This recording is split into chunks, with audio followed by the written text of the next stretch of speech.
दूसरे एपिसोड के स्टार्टिंग में हमें वही लड़का दिखता है जिसका लाई डिटेक्टर मशीन से क्वेश्चनिंग होती है, जिसमें उससे पूछते हैं कि क्या उसने उसके परिवार में सबको मारा है, तो वो ना जवाब देता है और वो मशीन में सही बताता है। फिर हमें कुछ साल बाद का सीन दिखता है जिसमें हमें एक पुलिस ऑफिसर दिखता है जिसका नाम कोमोची होता है, जो कि वही होता है जिसने फर्स्ट एपिसोड के स्टार्टिंग में सोजुन को पकड़वाया होता है, जिसके पूरे परिवार को सोजुन ने मार दिया होता है।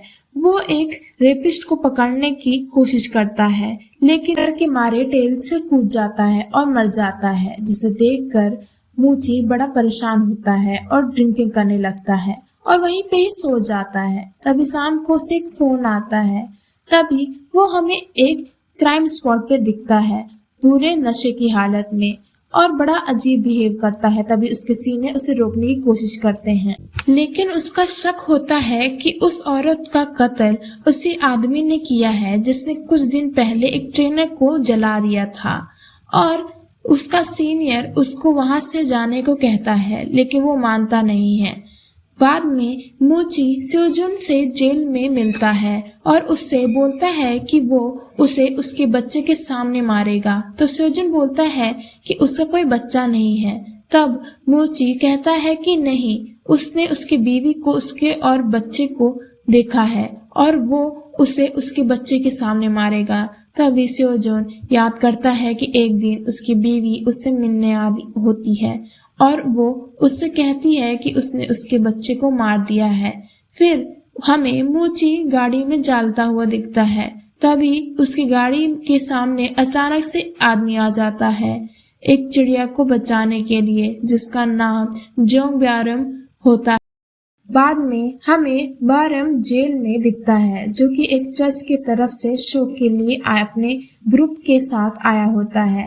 बाद में हमें मूची क्राइम साइट पे और एविडेंस ढूंढने जाता है, तो उसे वहां पर एक फुटप्रिंट दिखता है। फिर जब वो पुलिस स्टेशन आता है, तभी वहां पर एक औरत जो कि न्यूज चैनल में काम करती है, वो उसका इंतजार कर रही होती दिखती है, जिसका नाम चो होंगजू होता है। और जैसे ही मूची आता है, तभी वो उससे उसके केस के बारे में बात करने लगती है, लेकिन मूची कुछ ज्यादा भाव नहीं दे रहा होता है। तभी उसे एक बस ड्राइवर दिखता है जो कि एक आदमी को पहचानता है, जो कि उस औरत को छोड़ते समय उस जगह पर दिखता है। लेकिन वो आदमी कहता है कि हाँ, वो गया तो था उसके पीछे, लेकिन जब उसने चिल्लाया तो वो वहां से भाग गया था और उसने उसकी मर्डर नहीं किया है। लेकिन कोई उसकी बात नहीं मानता है। तभी मूची अपने सीनियर से कहता है कि वो आदमी नहीं है जिसने उस औरत का मर्डर किया है, लेकिन उसका सीनियर उसे कहता है कि ये उसका केस नहीं है, तो वो इसमें इंटरफेयर ना करे। बाद में होंगजू मूची से कहती है कि उस केस के बारे में उसे बताए जिस पर वो काम कर रहा है, तो मूची उससे पूछता है कि वही केस क्यों वो बोलती है, लेकिन उसी ने ही कहा था कि उस औरत का केस उस बॉक्सर से जुड़ा हुआ है और वो उसके माँ को जानती है और वो उस किलर को सजा दिलवाना चाहती है। तो मूची उसे दोनों केस के क्राइम सीन पर ले जाता है और बताता है कि दोनों के बॉडी की मिडिल फिंगर एक चर्च के क्रॉस की तरफ निशान कर रही थी, मानो कि वो चर्च के क्रॉस को कर्स कर रही हो। तभी वो उससे बोलता है कि इसी वजह से उन्हें लगता है कि दोनों केसेस में सिमिलैरिटीज हैं। बाद में हमें जेल में, जहाँ पे सोजुन बंद है, वहां का सीन दिखता है, जहाँ पर एक गार्ड जिसे सोजुन एक चीज मांग रहा होता है, लेकिन वो उसे मना कर देता है और बोलता है कि वो यहाँ पे गार्ड है, काम करता है, तुम्हारा नौकर नहीं हूँ। तभी वो इस बात से बोलते हुए वो एक डर भी लगता है उसे। बाद में हमें बारन अपने चर्च के एक ग्रुप के साथ वहां पे मैजिक शो करने के लिए दिखता है। वो एक तरीके की तैयारी कर रहा होता है। तभी वो गार्ड उनके पास आता है। तब हमें पता लगता है कि वो गार्ड उनका दोस्त है। बाद में बारन एक मैजिक शो कर रहा होता है, तो उसके एक मैजिक में एक आदमी की जरूरत पड़ती है। तभी एक कैदी आता है और वो एक डिब्बे में बैठता है और वो उसे घुमाता है और उसे गायब करने को कहता है, लेकिन वो गायब नहीं होता। तो वो दोबारा घुमाता है, तभी उस डिब्बे में उसका दोस्त दिखता है, वही गार्ड, पूरे बेहाल हालत में। तभी उसके सर में बहुत बड़ी चोट लगी होती है। वहां पर स्योजन भी होता है। तभी सब वो चिल्लाते हैं कि कोई डॉक्टर हो तो आओ। तो स्योजन उसके पास आता है और उसकी मदद करने की कोशिश करता है, लेकिन बारम मना कर देता है, ये बोल के कि जो इंसान दूसरों को मारता हो वो किसी की मदद कैसे कर सकता है।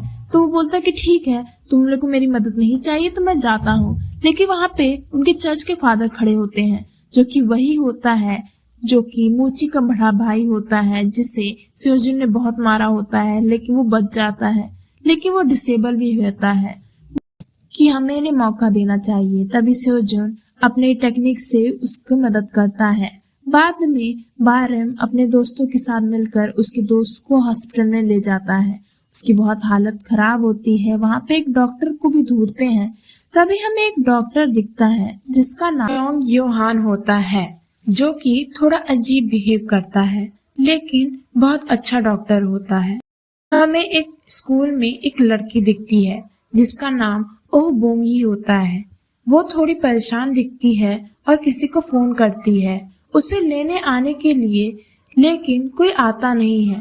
तो वो एक ब्रिज के पार खड़ी होती है और बहुत डरी हुई होती है। तभी एक आदमी अचानक से उसके पीछे होता है।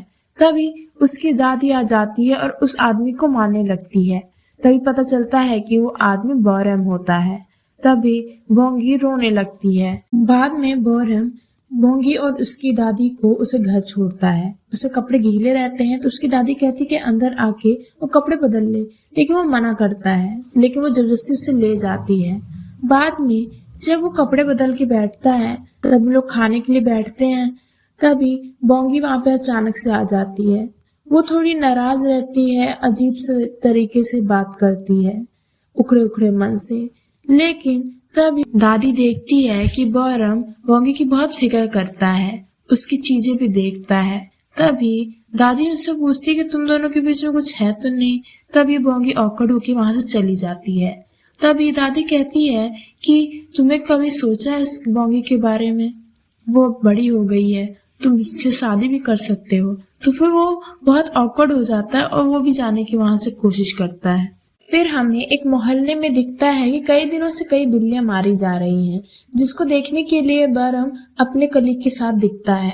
वो बड़ा कमजोर बाबा उल्टी कर रहा होता है उस मरी हुई बिल्ली को देख के, जिससे पता लगता है कि वो बहुत बड़ा वीक इंसान है। बाद में हमें वो दीवारों पे पोस्टर चिपकाता हुआ दिखता है। तभी वहां से ओबोंगी जा रही होती है। वो उससे पूछता है कि वो ठीक तो है।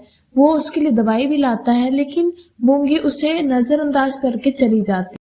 बाद में हमें मोची उसके अपार्टमेंट में दिखता है। तभी उसे एक कॉल आता है तो एक जगह जाता है जहाँ पे एक लाश दिखती है।